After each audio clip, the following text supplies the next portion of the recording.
নমস্কার বন্ধুরা, অপর্ণা মমস কিচেনে আপনাদের সবাইকে স্বাগত জানাই। তো চলে এসেছি আজকে একটা নতুন ভিডিও নিয়ে।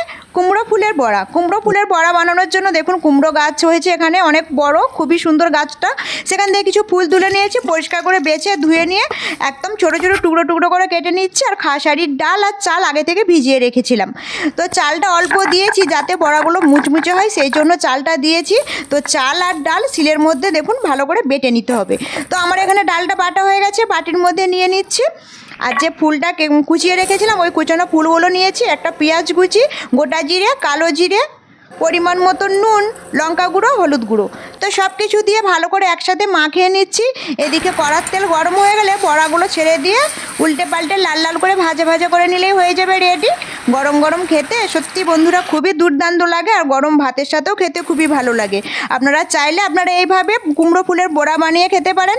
তো আমার ভিডিওটি যদি ভালো লাগে